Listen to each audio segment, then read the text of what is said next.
Bismillah, alhamdulillah, wassalatu wassalamu rasulullah. This is Yusuf Estes, and we're talking on the subject in our series about clearing the fog, removing the misconceptions and misunderstandings that many people have concerning Islam and the teachings of Islam. In clearing this fog, it's the responsibility of the Muslims to properly present our case. Many times we have a specific question which is very harsh in its manner and nature, often attacking Islam and the things that Islam stands for. So it's important for us, first of all, to know the answer to the question, of course, but at the same time to realize what is the methodology or the manhaj for answering the question in the proper way according to Islam. Of course, we're going to say it's based on the Quran and the teachings of Muhammad, called the Hadith, sallallahu alaihi wasallam. Now, I want to give an example of a question in this particular series today and see what you would say if somebody asked you this. They come to you and they say, "You're a Muslim." You say, "Yes, I'm Muslim." "Okay, we heard about your God. Your God's called Allah, right?" You say, "Yes." "Well, you said this God is where? And how do you worship this God?" Because what we have observed from television and in magazines and newspapers is that there's this black box out in the desert. And it looks like you guys are bowing down to this black box. So we want to know, do you guys really worship a black box in the desert? Well, that's a good question. And how would you answer that? This is what we're going to be talking about in this segment. To begin with, inshallah, we as Muslims know that we have a responsibility to provide the best possible answer in the best possible way. And this is for me, you, and all of us to be able to properly deal with the question. Even a question when you don't know the answer, you still have to attempt to give some understanding to remove this fog of misunderstanding. And we do so by telling them this statement: "Thank you for asking me about my religion." That's very important to let them know that you are as concerned as they are about their interest in Islam. And they'll be surprised because they were expecting you were going to come back with no, yes, some kind of rebuttal. But instead, what you're going to be saying to them is, "Thank you for asking me about my religion." And they're going to go, "Huh?" The next thing you would do is mention to them that in Islam, we must say the truth. This is very essential. We always say the truth. If we don't, we can go to hell forever. So it's not an option for us. We're not allowed to lie. As a matter of fact, it's considered a correct answer in Islam if I say, "I don't know." Because if I don't know, it's better to say that than to make up something, isn't it? So Allah gives a reward to the ones who say, "I don't know." La, I don't know. And then, after we've communicated to them the idea that we have to tell the truth, the next thing is to tell them we have the proof. Everything in Islam is authenticated, recorded, and preserved for 1,400 years. And this is not by accident. Allah has preserved this deen or way of life of Muslims so that we today know what Islam was teaching even 1,400 years ago, and it's still applicable today in our real life. Let's go back to that particular question and examine it a little bit. If somebody came to you and said, "Why do you Muslims worship a black box in the desert?" That's usually the way a harsh question comes. It comes with a statement in it that's not true. So we get rid of the harsh statement first and tell them that that's not correct. We don't worship a black box in the desert. But if your question is, who do we worship? Then we're most happy to tell you who we worship. And why the focus on this black box in the desert, the Kaaba, what we're talking about there. Now, that's a fair question, and we would like to answer that. But by the way, when we're giving you the answer to the question, if you find yourself saying, "Gee, that's nice, I like that for me," or any of the things that we say seem to go along with your own nature and what you already believe, then are you going to be prepared to consider your position and begin to worship your Lord without any partners? Because you see, that's what Islam is really all about. It's about worshiping God, the one God of the universe, with no partners. At that stage, they're going to be saying, "What?" Because you're going to take them aback a bit. They're going to say, "What's he talking about? Sounds like he's trying to convert me or something." And in fact, we're not. We're not trying to convert anybody, but what we're trying to do here is to present the clear message.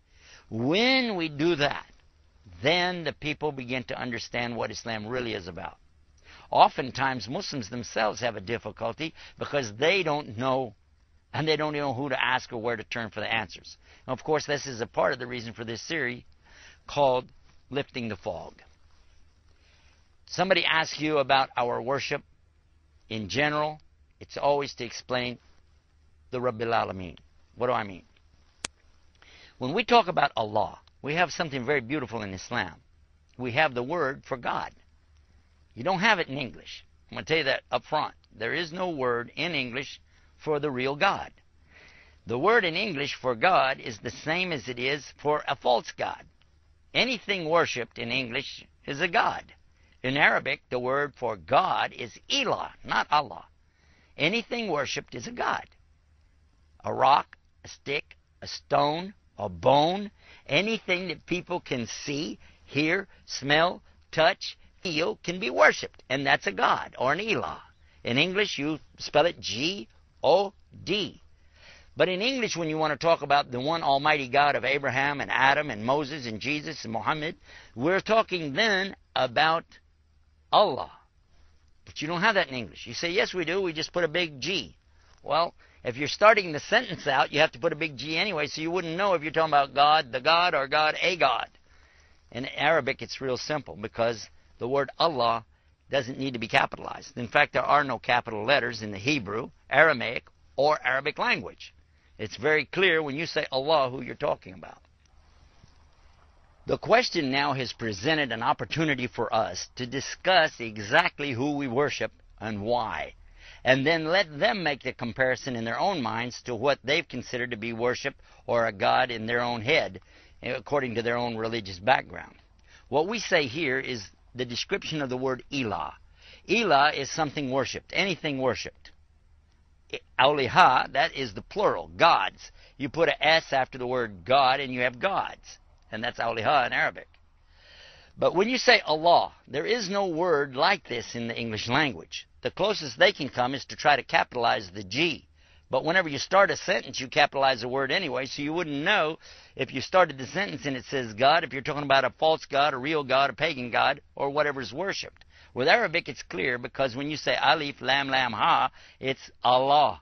And Allah is the proper name for God of Islam. This is the name for the God of Adam and Abraham and Moses and David and Solomon and Jesus. And by the way, Moses is known to us as the progenitor of the same religion of Abraham, just as Jesus is the continuation of the message that came with the prophets before him, and just as Muhammad is the one continuing this message. This is not something new. This gives us the opportunity to talk about that as well. In our other programs, we've discussed in detail about the word Allah. But just for the sake of this one, I will touch on it again. Allah is not plural, and it has no gender. It's not male and not female. When Allah says He in the Quran, He's not referring to Himself as male, but rather out of respect and dignity. There is not a she, nor really a he, when we talk about Allah, because Allah is much more than something compared to His creation. The other thing is, when it says us or we in the Quran, Allah is referring to Himself in the royal capacity, not in plural. There is none with Allah. He has no partners. So obviously there's not 2 or 3 or 4. If we understand this, it helps us in presenting the correct message here about the oneness of God. So now we have opportunity to talk about the Tawheed or monotheism of Islam. The Tawheed or monotheism of Islam. So through the question, when they say, what do you worship? Whether they say, did you worship a black box or who is Allah? Regardless of the question, it gives us the opportunity to expound on it, to open up who is Allah and how do we worship Him. The name itself means the only one worthy to be worshipped. That is Allah's name. And it works really nice when we break it down and show them how they can understand this. Now, when we talk about our comparison to what they have, it's important for us to remember we should never attack their beliefs, and we don't need to attack them. Let them hear what we have and let them make their own assessment. That's strong enough. When you show the truth of Islam, you don't need to attack somebody else's belief. They'll attack it themselves. The common sense, God is one. He has no partners. For a person who follows the Judaism, the religion of Jewish, or for the Christian, they say God is one. This is in their book. It actually says to them real clear, to know, O Israel, the Lord your God is one God, one Lord. It also tells them that you shall not make any partners with God. Thou shalt not have any other gods beside me. All of this points in the same direction that Islam is talking about one God. So this is very important. Another thing that we find is that they'll ask you, what about this God you have, this Allah? Is that the same God of Abraham? We don't think so. They'll say that. They'll say we don't believe it because this is not the God of the Bible. This is not the God of the Old Testament, the God of the New Testament. Some have even argued that this is something that was made up later. There was no word Allah until Muhammad ﷺ came along and made it up. This is actually in some scholarly works presented, non-Muslim of course, in the West. But in fact, there's a simple answer for that. There are Arab Jews today, and there are Arab Christians, just as there were at the time of Muhammad ﷺ, and just as there were at the time of Jesus. Peace and blessing be upon him. I want you to think about this. If there's a Bible in the Arabic language, what would be the word that they use for God? That would prove it right there. And by the way, I have two, and you're welcome to check it out for yourself. You can go to any hotel or motel in the West, and there's a free Bible placed there by the Gideon Society. Take it out, open it up. In the very beginning of it, they're real proud of the fact that they've translated this word, God, and the message of God into all these different languages.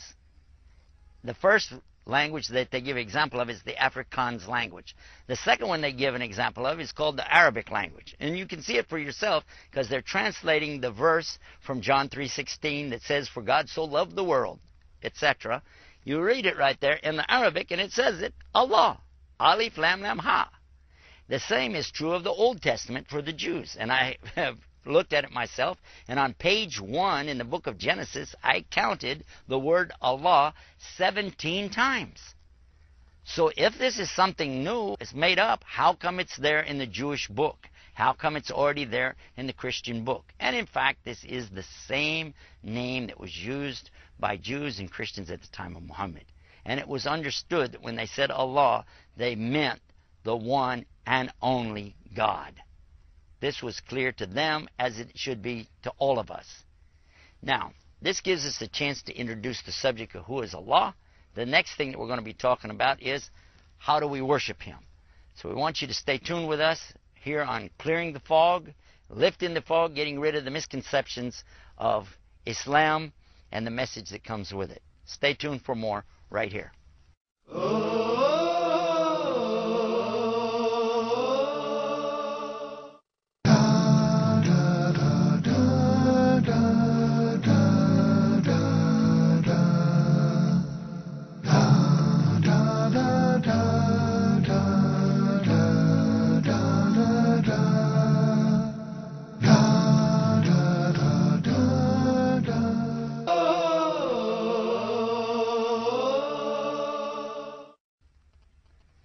Bismillah, alhamdulillah. This is the second part of our program in dealing with the subject of clearing away these misconceptions or lifting the fog with regard to the subject of who do we actually worship. And I want to give you now the example of what really did happen to us one time with this question about Muslims worshiping a black box in the desert. I was giving a talk similar to the one that I've been talking about here in a masjid in Toronto, Canada. After the talk, a gentleman came up to me and he said, listen, I want to ask you a question. Why is it you Muslims worship this black box in the desert? And I said, whoa, let's start from the beginning. And I actually went through the steps and asked the Muslims to listen how we answer the question. And I said to him, thank you for asking us about our religion. First of all, in Islam, we must always tell the truth. Because if we don't, we can go to hell forever. The second thing is that we have the proof. Everything in Islam is recorded, it's documented, and it's preserved in authentic form so that there's no question about what was really taught 1,400 years ago. And finally, a lot of times we have to clear up the question before we can answer it because it may contain within it something that's, well, incorrect. So we'll begin with that.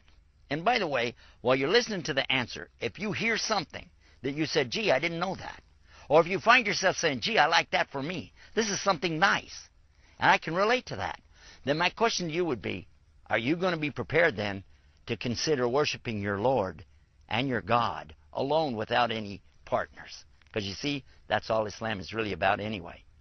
The gentleman looked at me and he said, huh? I said, yes. I'm just telling you that while you listen to the answer, if you find things that you really like, are you going to be prepared then to consider worshiping God, your God, on His terms? That's what Islam is about. He said, okay, go ahead. So then I give him the answer. And I began like this, by explaining that first and foremost, who is Allah? As we mentioned in the first part of the segment of this particular program today. We talked about who is Allah and why we worship Him alone. He has no partners. Then I came to the part about the black box. The black box is actually a place in the desert that's been constructed a long time ago and then maintained for century after century by the various tribes and descendants of Ishmael. He was surprised to learn that we know about Ishmael. I said, oh, of course. You see, Islam is teaching us about the sons of Abraham. Abraham has two sons, Ishaq, or Isaac as you call him, and Ismail, or Ishmael, as is mentioned in the Bible. These two sons are both descendants of Abraham. And both of them are predicted in the Bible to have many generations, many of their children. As many as the sand of the sea and as many as the stars in the heaven. And this is comparing one to the other. He agrees with me. He goes, yeah, and? I said, okay. So just in the same way that we realize that Isaac had many descendants that came from him. And these are the ones that are referred to as the chosen to receive guidance, or the Yahud. So in the same way is Ishmael, or Ismail. He has also many descendants. When Abraham took his son Ishmael to the desert with his mother, who we call her Hajar, and you call her Hagar in the book of Genesis in the Old Testament. When they went to the desert, there was a place there, a specific place that was built up, that they built upon it this house of Allah, or Kaaba. And this has been maintained ever since until this very day. He said, oh, I didn't know that. I said, well, that's okay. Let me explain, too, that that's not the only house of Allah. There were other places where people worship God. And the Old Testament is famous for mentioning these booths that were set up for the prophets to worship there in these particular places.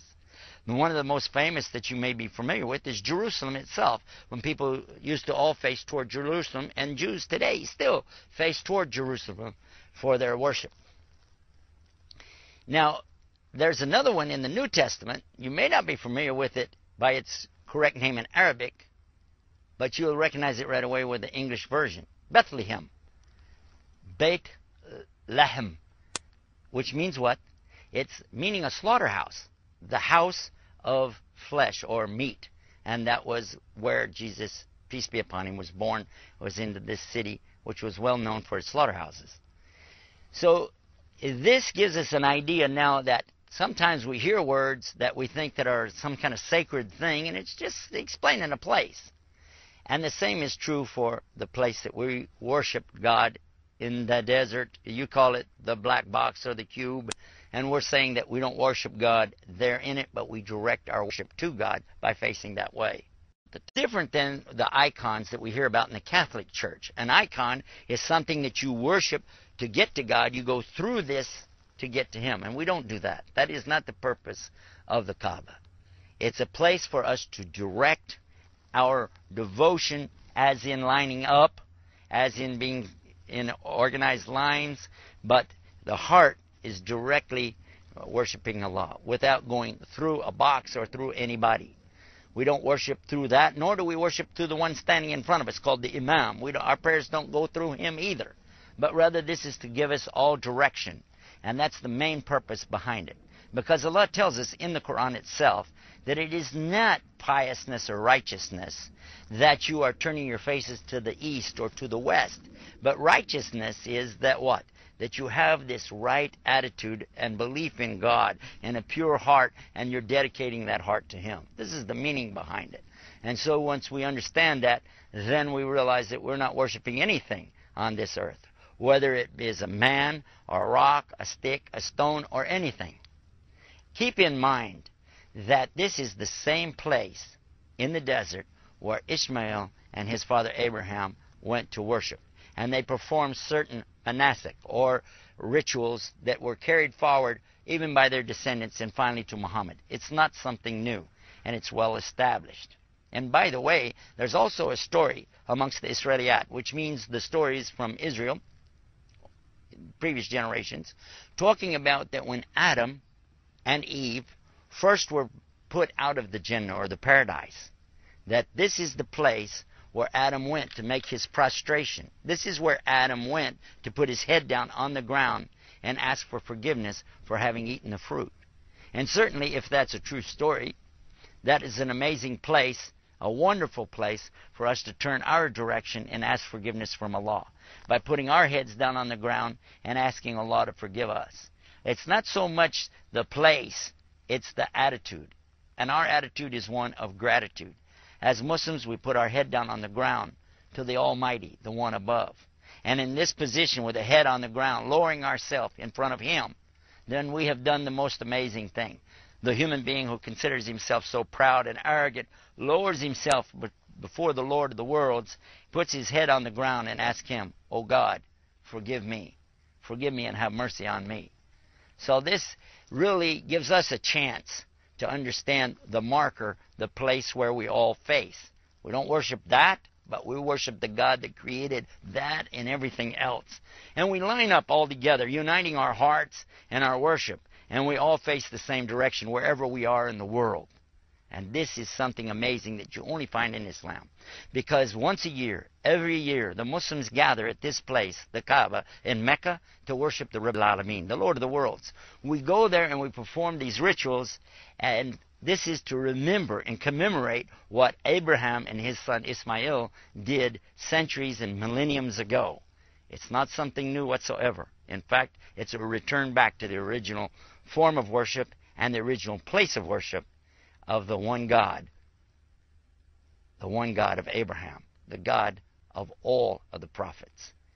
Once I presented this to the gentleman there in Canada, he was amazed, he was astounded, and he was looking at me like, I didn't know that.